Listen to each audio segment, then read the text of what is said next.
નમસ્કાર મિત્રો, સ્વાગત છે તમારું. મિત્રો, આજે આપણે આઈટીઆઈમાં ચાલતા ઇલેક્ટ્રિશિયન ટ્રેડના પ્રથમ વર્ષના ટ્રેડ થિયરી વિષયના ખૂબ જ અગત્યના 20 પ્રશ્નોની ચર્ચા કરીશું. મિત્રો, આ તમામ પ્રશ્નો નિમિની ક્વેશ્ચન બેંકમાંથી લેવામાં આવેલા છે, એટલે સ્ટાન્ડર્ડ પ્રશ્નો છે. આ પ્રશ્નો તમને પરીક્ષા પાસ કરવા માટે ખૂબ જ ઉપયોગી બની રહેશે. તો ચાલો મિત્રો શરૂ કરીએ. ક્વેશ્ચન 1, વાહનોની બોડીના રિપેરિંગ કાર્ય માટે કઈ સોલ્ડરિંગ પ્રક્રિયાનો ઉપયોગ કરવામાં આવે છે? તમને વિકલ્પ આપેલા છે: ડીપ સોલ્ડરિંગ પદ્ધતિ, ફ્લેમ સોલ્ડરિંગ પદ્ધતિ, સોલ્ડરિંગ આયન પદ્ધતિ કે સોલ્ડરિંગ ગન પદ્ધતિ. તો મિત્રો, આનો સાચો જવાબ થઈ જશે વિકલ્પ બી. વાહનોની બોડીના રિપેરિંગ કાર્ય માટે છે એ ફ્લેમ સોલ્ડરિંગ પદ્ધતિ છે, એનો ઉપયોગ કરવામાં આવે છે, જે તમે અહીંયા આકૃતિની અંદર જોઈ શકો છો. નેક્સ્ટ આગળ જોઈએ તો સ્ટાન્ડર્ડ કંડક્ટરનો સોલિડ કંડક્ટરની તુલનામાં શું ફાયદો હોય છે? વિકલ્પ આપેલા છે: ઓછી કિંમત, વધુ ફ્લેક્સિબલ, ઓછો વોલ્ટેજ ડ્રોપ કે વધુ ઇન્સ્યુલેશન રેઝિસ્ટન્સ. તો મિત્રો, આનો સાચો જવાબ થઈ જશે વિકલ્પ બી, વધુ ફ્લેક્સિબલ. તમે અહીંયા આકૃતિમાં જુઓ છો કે સ્ટાન્ડર્ડ વાયર કંડક્ટર જે છે એની અંદર કંઈક વાયર જે છે એ છૂટા છૂટા આ પ્રકારે હોય છે, અને સોલિડ કંડક્ટર છે એની અંદર એક જ તાર જે છે એ ઘન સ્વરૂપે હોય છે. તમે જોઈ શકો છો એના મુજબ કે સોલિડ વાયરવાળો જે કંડક્ટર છે એને તમે વાળશો વધુ વખત તો એ તૂટી જશે, જ્યારે સ્ટાન્ડર્ડ વાયર પ્રકારનો જે કંડક્ટર છે એ વધુ ફ્લેક્સિબલ હોય છે, જેના કારણે એને તમે વધારે મરોડશો તો પણ એ તૂટશે નહીં. એ એનો ફાયદો બની જશે. નેક્સ્ટ આગળનો પ્રશ્ન જોઈએ તો વીજળીની માત્રાનો એકમ શું હોય છે? વિકલ્પ મ્હો, કુલમ્બ, વોલ્ટ પ્રતિ સેકન્ડ કે એમ્પિયર પ્રતિ સેકન્ડ. તો મિત્રો, આનો સાચો જવાબ થઈ જશે વિકલ્પ બી. વીજળીની માત્રાનો એકમ કુલમ્બ હોય છે. નેક્સ્ટ આગળનો પ્રશ્ન જોઈએ તો આકૃતિમાં દર્શાવેલ સોલ્ડરિંગ પદ્ધતિનું નામ જણાવો. તમને અહીંયા આકૃતિ આપેલી છે એ તમે જોઈ શકો છો. વિકલ્પ આપેલા છે: ડીપ સોલ્ડરિંગ પદ્ધતિ, ફ્લેમ સોલ્ડરિંગ પદ્ધતિ, સોલ્ડરિંગ આયન પદ્ધતિ કે સોલ્ડરિંગ ગન પદ્ધતિ. તો મિત્રો, આનો સાચો જવાબ થઈ જશે વિકલ્પ ડી. અહીંયા તમને જે સોલ્ડરિંગ પદ્ધતિ આપેલી છે એ થઈ જશે સોલ્ડરિંગ ગન પદ્ધતિ, જેની અંદર સોલ્ડરિંગ ગન જે છે એ તમે જોઈ શકો છો. નેક્સ્ટ આગળનો પ્રશ્ન જોઈએ તો ઈએમએફનું સૂત્ર શું છે? તમને વિકલ્પ આપેલા છે: ઈએમએફ બરાબર potential difference minus voltage drop, EMF બરાબર potential difference plus voltage drop, EMF બરાબર potential difference plus voltage drop by 2 કે ઈએમએફ બરાબર potential difference plus 2 by voltage drop. તો મિત્રો, આનો સાચો જવાબ થઈ જશે વિકલ્પ બી. ઈએમએફનું સૂત્ર થઈ જશે potential difference plus voltage drop, અને આપ સૌ જાણો છો એના મુજબ ઈએમએફ જે છે એનું પૂરું નામ થઈ જશે ઇલેક્ટ્રોમોટિવ ફોર્સ. નેક્સ્ટ આગળનો ક્વેશ્ચન જોઈએ તો સોલિડ કંડક્ટરનો સ્ટાન્ડર્ડ કંડક્ટરની તુલનામાં શું ગેરફાયદો હોય છે? વિકલ્પ ઓછી રિજિડિટી, ઓછી ફ્લેક્સિબિલિટી, ઓછો મેલ્ટિંગ પોઈન્ટ કે ઓછી યાંત્રિક શક્તિ. તો મિત્રો, આનો સાચો જવાબ થઈ જશે વિકલ્પ બી, ઓછી ફ્લેક્સિબિલિટી. આગળ પણ આપણે વાત કરી છે કે સોલિડ કંડક્ટર જે છે એ માત્ર એક જ વાયરમાંથી બનેલો હોય છે, અને એના કારણે એને તમે વધુ વખત વાળશો તો એ તૂટી જશે, એની ફ્લેક્સિબિલિટી ઓછી હશે. તો એનો જે સ્ટાન્ડર્ડ કંડક્ટર વાયર છે એના કમ્પેરિઝનમાં છે એ ગેરફાયદો બની જશે. નેક્સ્ટ આગળનો ક્વેશ્ચન જોઈએ તો આકૃતિમાં દર્શાવેલ સોલ્ડરિંગ પદ્ધતિનું નામ જણાવો. તમને અહીંયા આકૃતિમાં એક સોલ્ડરિંગ પદ્ધતિ જણાવેલી છે. વિકલ્પ ડીપ સોલ્ડરિંગ પદ્ધતિ, બ્લો લેમ્પ સોલ્ડરિંગ પદ્ધતિ, તાપમાન નિયંત્રિત સોલ્ડરિંગ પદ્ધતિ કે સોલ્ડરિંગ ગન પદ્ધતિ. તો મિત્રો, આનો સાચો જવાબ થઈ જશે વિકલ્પ સી. અહીંયા જે તમને આકૃતિમાં દર્શાવેલી છે એ થઈ જશે તાપમાન નિયંત્રિત સોલ્ડરિંગ પદ્ધતિ. નેક્સ્ટ આગળનો પ્રશ્ન જોઈએ તો સોલ્ડરિંગમાં કોલ્ડ સોલ્ડરની ખામી કયા કારણોસર આવે છે? વિકલ્પ વધારે હીટિંગના કારણે, અપૂરતા હીટિંગના કારણે, સોલ્ડરના અયોગ્ય ઉપયોગના કારણે કે હાઈ વોલ્ટેજ સોલ્ડરિંગ આયર્નના કારણે? તો મિત્રો આનો સાચો જવાબ થઈ જશે વિકલ્પ બી, અપૂરતા હીટિંગના કારણે છે એ કોલ્ડ સોલ્ડરની ખામી આવતી હોય છે.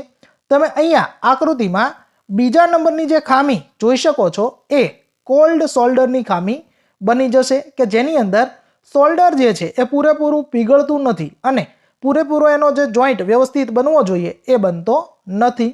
નેક્સ્ટ આગળનો પ્રશ્ન જોઈએ તો એ મીટરની જગ્યાએ વોલ્ટ મીટરનું જોડાણ કરી દેવામાં આવે તો શું થશે? તમને વિકલ્પ આપેલા છે. લો રીડિંગ મળશે, કોઈ ડિફ્લેક્શન નહીં થાય, મીટર બળી જશે કે વધુ ડિફ્લેક્શન જોવા મળશે. તો મિત્રો આનો સાચો જવાબ થઈ જશે વિકલ્પ એ. તમે જે વિદ્યુત પરિપથ છે એમાં એ મીટરની જગ્યાએ વોલ્ટ મીટર છે એનું તમે જોડાણ કરી દેશો તો તમને વોલ્ટ મીટર જે છે એની અંદર જે રીડિંગ જોવા મળશે એ લો રીડિંગ જોવા મળશે. નેક્સ્ટ આગળ જોઈએ તો ખૂબ જ વધુ કરંટ પ્રોટેક્શન માટેનું ઉદાહરણ કયું છે? તમને વિકલ્પ આપેલા છે એમસીબી, એમસીસીબી, એચઆરસી ફ્યુઝ કે રિવાયરેબલ પ્રકારનું ફ્યુઝ યુનિટ. તો મિત્રો આનો સાચો જવાબ થઈ જશે વિકલ્પ ડી, ખૂબ જ વધુ કરંટ પ્રોટેક્શન માટેનું જે ઉદાહરણ છે એ રિવાયરેબલ પ્રકારનું ફ્યુઝ યુનિટ છે કે જે તમે અહીંયા ફોટાની અંદર છે એ જોઈ શકો છો. નેક્સ્ટ આગળનો પ્રશ્ન જોઈએ તો ડિસ્ટ્રીબ્યુશન લાઇન માટે કયા કંડક્ટરનો ઉપયોગ થાય છે? તમને વિકલ્પ આપેલા છે insulated conductor, insulated solid conductor, bare conductor કે ટુ કોર કેબલ. તો મિત્રો આનો સાચો જવાબ થઈ જશે વિકલ્પ સી, ડિસ્ટ્રીબ્યુશન લાઇન જે છે એ તમે અહીંયા ફોટાની અંદર જોઈ શકો છો અને એની અંદર જે કંડક્ટર વાપરવામાં આવે છે એ બેર કંડક્ટર હોય છે, મતલબ કે એ એવા વાહક હોય છે કે જેના ઉપર કોઈ પણ પ્રકારનું ઇન્સ્યુલેશન છે લગાવેલું હોતું નથી. બેર એટલે કે એ ખુલ્લા વાયર હશે. નેક્સ્ટ આગળનો પ્રશ્ન જોઈએ તો તાંબાના પરમાણુના ત્રીજા કક્ષમાં કેટલા ઇલેક્ટ્રોન હોય છે? વિકલ્પ 8, 13, 18 કે 29. તો મિત્રો આનો સાચો જવાબ થઈ જશે વિકલ્પ સી. તમે અહીંયા આકૃતિમાં જુઓ છો એના મુજબ જે તાંબાના પરમાણુ હોય તેના ત્રીજા કક્ષની અંદર જે છે અહીંયા તમે લીલા કલરની કક્ષા જે છે એ જોઈ શકો છો અને એની અંદર જે છે એ 18 ઇલેક્ટ્રોન હોય છે. આપણે સૌ જાણીએ છીએ એના મુજબ જે પરમાણુ હોય એની અંદર જે એનું પરમાણુ કેન્દ્ર હોય છે એ પરમાણુ કેન્દ્રની અંદર જે છે એ ન્યુટ્રોન અને પ્રોટોન હોય છે. ત્યારબાદની એ જેની કક્ષા હોય છે એ કક્ષાની અંદર અલગ અલગ સંખ્યામાં ઇલેક્ટ્રોન હોય છે. નેક્સ્ટ આગળનો પ્રશ્ન જોઈએ તો નીચેનામાંથી કયું એક સેમિકન્ડક્ટર છે? તમને વિકલ્પ આપેલા છે યુરેકા, એબોનાઇટ, મેંગાનીન કે જર્મેનિયમ. તો મિત્રો આનો સાચો જવાબ થઈ જશે વિકલ્પ ડી, જર્મેનિયમ છે એ એક સેમિકન્ડક્ટર છે. ખૂબ જ અગત્યનો પ્રશ્ન છે. નેક્સ્ટ આગળનો પ્રશ્ન જોઈએ તો 500 વોટના બલ્બનો 5 કલાક માટે ઉપયોગ કરવામાં આવે તો કેટલા યુનિટ ઇલેક્ટ્રિકલ એનર્જી વપરાશે? તમને વિકલ્પ આપેલા છે 0.5 યુનિટ, 1 યુનિટ, 1.5 યુનિટ કે 2.5 યુનિટ. હવે મિત્રો આનો સાચો જવાબ થઈ જશે વિકલ્પ ડી, 2.5 યુનિટ. હવે આ જવાબ કઈ રીતે આવે એની આપણે ગણતરી કરવાની છે. તમને એનર્જી જે વપરાશે યુનિટની અંદર એનું સૂત્ર જે છે એ અહીંયા આપેલું છે એ તમે જોઈ શકો છો. E બરાબર P અને એને ગુણાકારમાં T છે.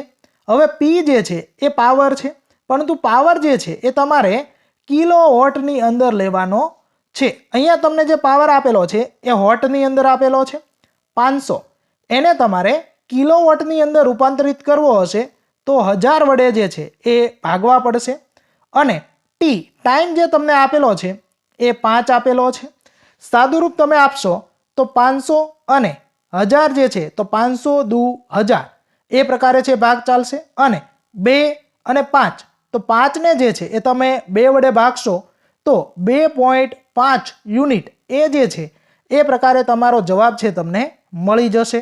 નેક્સ્ટ આગળનો ક્વેશ્ચન જોઈએ તો કયા નિયમ મુજબ એક બંધ વિદ્યુત પરિપથમાં લગાવેલ વોલ્ટેજ એ વોલ્ટેજ ડ્રોપના સરવાળા બરાબર હોય છે? તમને કોઈ પણ એક નિયમ જે છે એની વ્યાખ્યા આપેલી છે, તમારે એ નિયમ ઓળખવાનો છે.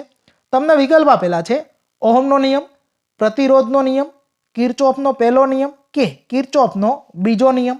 તો મિત્રો આનો સાચો જવાબ થઈ જશે વિકલ્પ ડી, કિર્ચોફનો બીજો નિયમ જે છે એ કંઈક એવું કહેવા માંગે છે કે એક બંધ વિદ્યુત પરિપથમાં લગાવેલ વોલ્ટેજ એ વોલ્ટેજ ડ્રોપના સરવાળા બરાબર હોય છે. નેક્સ્ટ આગળનો પ્રશ્ન જોઈએ તો જો 3 રેઝિસ્ટર R1, R2 અને R3 ને પેરેલલ સર્કિટમાં જોડવામાં આવે તો ઇક્વિવેલન્ટ રેઝિસ્ટન્સ RT નું સૂત્ર શું થશે? તમને વિવિધ સૂત્રો જે છે એ અહીંયા વિકલ્પની અંદર છે દર્શાવેલા છે. તો મિત્રો આનો સાચો જવાબ થઈ જશે વિકલ્પ ડી, RT એટલે કે ઇક્વિવેલન્ટ રેઝિસ્ટન્સ.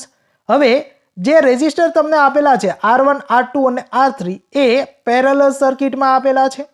તો આનું સૂત્ર આ પ્રકારે હશે, RT બરાબર 1/1 R1 વત્તા 1/R2 વત્તા 1/R3. આ પ્રકારે જે છે એ કંઈક એનું સૂત્ર જે છે એ બની જશે. એટલે વિકલ્પ ડી છે એ આપણો સાચો જવાબ બની જશે. નેક્સ્ટ કંડક્ટરનો વ્યાસ ડબલ કરી દેવામાં આવે તો તેના રેઝિસ્ટન્સમાં શું ફેર પડશે? તમને વિકલ્પ આપેલા છે 2 ગણો થઈ જશે, ચોથા ભાગનો થઈ જશે, અડધો થઈ જશે કે કોઈ ફેરફાર નહીં થાય. તો મિત્રો આનો સાચો જવાબ થઈ જશે વિકલ્પ બી, ચોથા ભાગનો થઈ જશે. મિત્રો તમે જાણો છો એના મુજબ કંડક્ટર એટલે કે વાહકનો વ્યાસ જે છે એ ડબલ કરી દેવામાં આવશે તો તેનો અવરોધ, વાહકનો અવરોધ જે છે એ ચોથા ભાગનો થઈ જતો હોય છે. નેક્સ્ટ આગળનો પ્રશ્ન જોઈએ તો આકૃતિમાં દર્શાવેલ રેઝિસ્ટરનું નામ જણાવો. તમને અહીંયા આકૃતિમાં રેઝિસ્ટર આપેલું છે. વિકલ્પ metal film resistor, wire wound resistor, carbon film resistor કે કાર્બન મિશ્રિત રેઝિસ્ટર? તો મિત્રો આનો સાચો જવાબ થઈ જશે વિકલ્પ બી. અહીંયા તમને આકૃતિમાં જે દર્શાવેલું છે એ વાયર વાઉન્ડ રેઝિસ્ટર બની જશે. નેક્સ્ટ આગળનો પ્રશ્ન જોઈએ તો નીચે પૈકીના કયા પદાર્થમાં નેગેટિવ ટેમ્પરેચર કોએફિશિયન્ટનો ગુણ હોય છે? તમને વિકલ્પ આપેલા છે માઇકા, યુરેકા, કોપર કે મેંગાનીન. તો મિત્રો આનો સાચો જવાબ થઈ જશે વિકલ્પ એ, માઇકા, કે જેને આપણે ગુજરાતીમાં અબરખ કહીએ છીએ, એની અંદર નેગેટિવ ટેમ્પરેચર કોએફિશિયન્ટનો ગુણ હોય છે. મતલબ કે માઇકાને તમે એક છેડેથી જેટલું તાપમાન આપશો એના કરતાં ઓછું તાપમાન જે છે એ તમને બીજા છેડા તરફ છે એ મળતું હોય છે, કારણ કે એની અંદર નેગેટિવ ટેમ્પરેચર કોએફિશિયન્ટનો ગુણ હોય છે. નેક્સ્ટ આગળ જોઈએ તો ઓહમના નિયમ સાથે સંબંધિત વિદ્યુત રાશિઓ જણાવો. તમને વિકલ્પ આપેલા છે કરંટ, રેઝિસ્ટન્સ અને પાવર, કરંટ, વોલ્ટેજ અને રેઝિસ્ટિવિટી, કરંટ, વોલ્ટેજ અને રેઝિસ્ટન્સ, વોલ્ટેજ, રેઝિસ્ટન્સ અને કરંટ ડેન્સિટી. તો મિત્રો આનો સાચો જવાબ થઈ જશે વિકલ્પ સી, ઓહમનો નિયમ જે છે એના બરાબર થઈ જશે કે R બરાબર V/I. તો આની અંદર R જે છે એ થઈ જશે રેઝિસ્ટન્સ, V એટલે થઈ જશે વોલ્ટેજ અને I જે છે એ થઈ જશે કરંટ. તો ઓહમના નિયમ સાથે સંબંધિત આ 3 રાશિઓ બની જશે. નેક્સ્ટ આગળ જોઈએ તો રેઝિસ્ટિવિટીનો એકમ શું હોય છે? તમને વિકલ્પ આપેલા છે ઓમ પ્રતિ સેન્ટીમીટર, ઓમ પ્રતિ સેન્ટીમીટરનો વર્ગ, ઓમ મીટર કે ઓમ પ્રતિ મીટર. તો મિત્રો આ જે પ્રશ્ન છે એનો જવાબ તમારે મને કોમેન્ટ બોક્સમાં કોમેન્ટ સ્વરૂપે જણાવવાનો છે. અને આ હતા આ ભાગના પ્રશ્નો. જો તમારે આ તમામ પ્રશ્નોની PDF ફાઇલ જોતી હોય તો તમે અમારી ટેલિગ્રામ ચેનલ ડીજી એજ્યુકેશનમાં જોડાઈ શકો છો, જેની લિંક વિડીયોના ડિસ્ક્રિપ્શન બોક્સમાં આપેલી છે. અથવા તો તમે ટેલિગ્રામ એપ્લિકેશનની અંદર DGEDU એવું સર્ચ કરશો એટલે આ લોગાવાળી ચેનલ તમને મળી જશે, જ્યાં તમે ડાયરેક્ટ જોઈન કરી શકો છો. તમને આ પ્રકારના વિડીયો પસંદ હોય તો વિડીયો લાઈક કરો, તમારા મિત્રો સાથે શેર કરો, ચેનલમાં નવા હોય તો ચેનલને સબસ્ક્રાઈબ કરો. Thank you for watching friends.